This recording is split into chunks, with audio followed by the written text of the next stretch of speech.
राजस्थान में कांग्रेस पार्टी की अशोक गहलोत सरकार यूं तो अदालत में भी, जनता की अदालत में भी और सदन में भी बहुत सारे पाप की और बहुत सारे मुद्दों की दोषी है।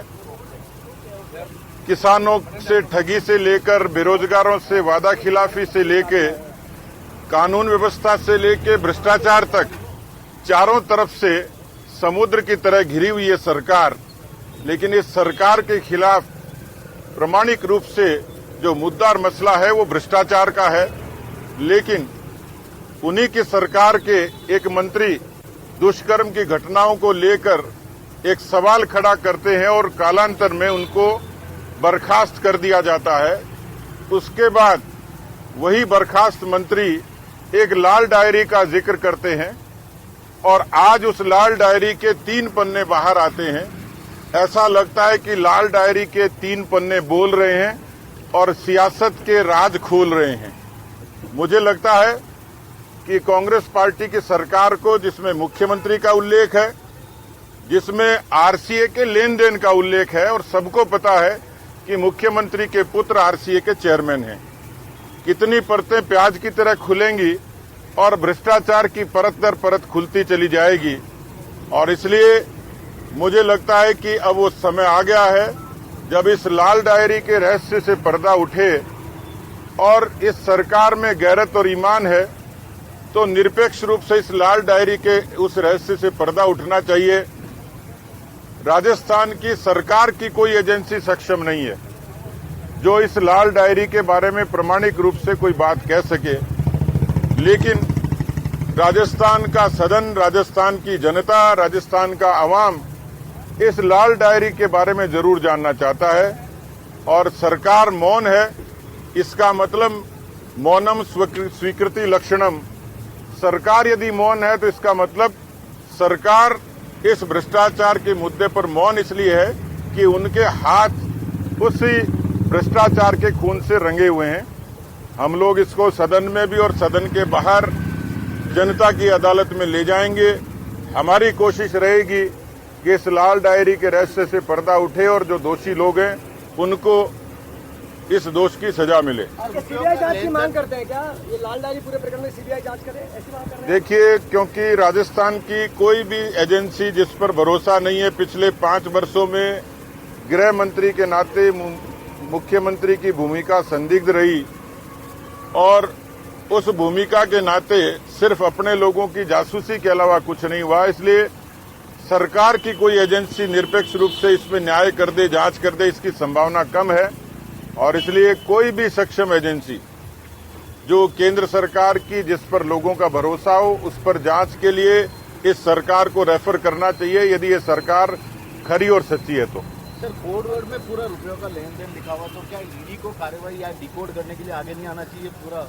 देखिए, मुझे लगता है कि ये इसमें भी बहुत ज्यादा देर और ज्यादा दौर की जरूरत नहीं है। लेकिन चूंकि अभी ये शुरुआत है और इसलिए हमारे यहाँ कहा जाता है कि आदमी एक बार बचे, 2 बार बचे और बकरे की माँ कब तक खैर मनाएगी।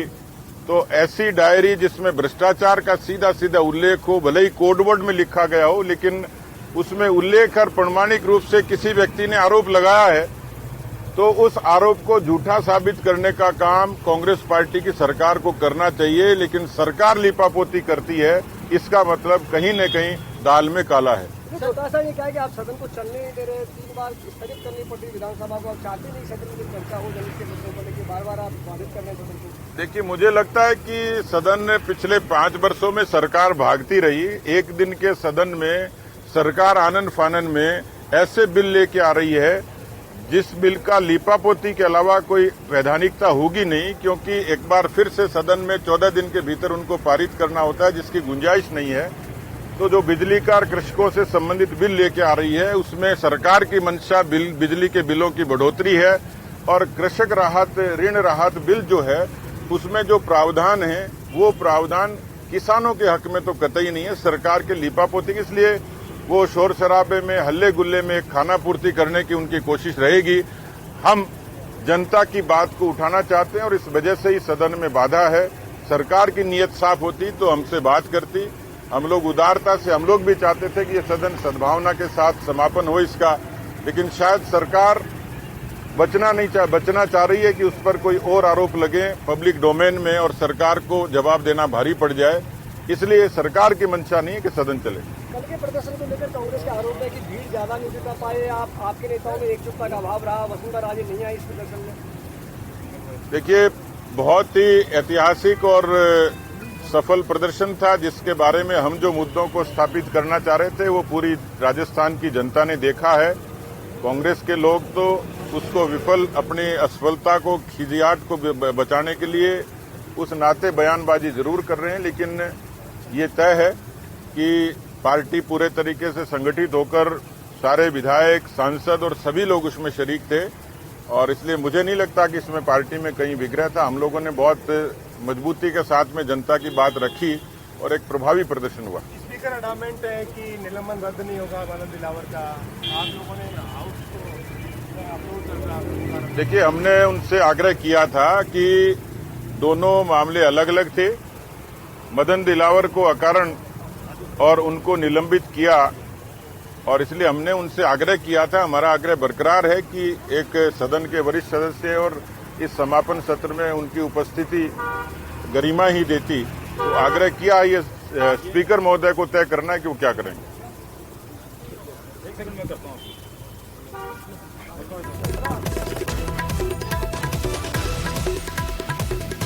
सीधे चलते हैं जयपुर, जहां पर विधानसभा के ठीक बाहर इस वक्त मौजूद हैं हमारे सहयोगी बाबूलाल धायल। और बाबूलाल, लगातार हमने सुना कि किस तरीके से विपक्ष भ्रष्टाचार को लेकर के सरकार पर आक्रामक है, सदन में भी वो गूंज सुनाई दे रही है, विरोध की स्थितियां अभी भी लगातार बरकरार हैं, क्या जानकारी है?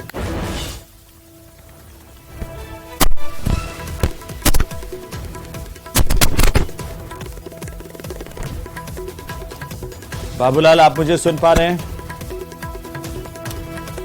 तो चलिए लगातार उनसे जुड़ने की कोशिश करेंगे, लेकिन फिलहाल हम आपको बता दें कि सतीश पूनिया ने भ्रष्टाचार के मुद्दे को लेकर के सरकार पर निशाना साधा। कहा लाल डायरी में भ्रष्टाचार का उल्लेख है, सरकार की मंशा नहीं है सदन चले। आपकी टीवी स्क्रीन पर जब तक बाबूलाल नहीं आते हैं तब तक हम आपको बता दें कि सतीश पूनिया ने क्या कुछ कहा है। सरकार भ्रष्टाचार के मुद्दे पर मौन है, सतीश पूनिया ने यह कहा और उन्होंने हंगामा आज जो सदन में हुआ उसको लेकर के बात रखी। बाबूलाल हमारे साथ है। बाबूलाल, क्या चल रहा है सदन में, किस तरह की प्रतिक्रिया इस वक्त मिल रही है? बाबूलाल बोलिए। बोलिए जी, देखिए, विपक्ष का हंगामा जारी है इस वक्त स्पीकर के सामने। वेल में विपक्ष नारेबाजी कर रहा है।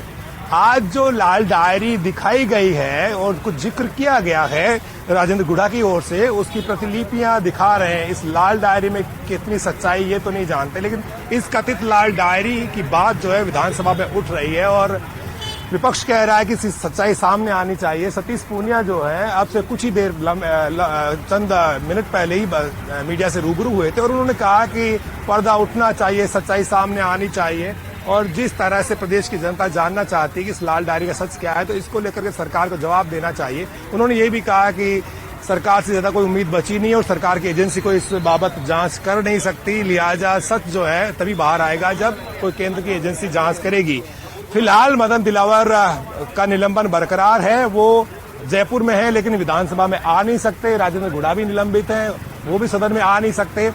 विपक्ष जो है, क्योंकि आज बताया जा रहा है कि आज आखिरी दिन है सदन की कार्यवाही का, 15वीं विधानसभा का, तो सरकार जो है कोशिश कर रही कि 4 महत्वपूर्ण बिल पारित कराना चाहती है, जिसमें किसानों की कर्ज माफी से जुड़ा हुआ एक बिल है ऋण राहत आयोग का, उसको भी सरकार पारित कराना चाहती है, जिस पर भी डिबेट होगी। क्या विपक्ष सदस्य उस बिल पर होने वाली चर्चा में भाग लेंगे, इस पर सबकी निगाह रहेगी। लेकिन सतीश पूनिया ने कहा कि सरकार ने कर्ज माफी का वादा नहीं निभाया और इसकी वजह से बहुत सारे किसानों को सुसाइड करने पड़े।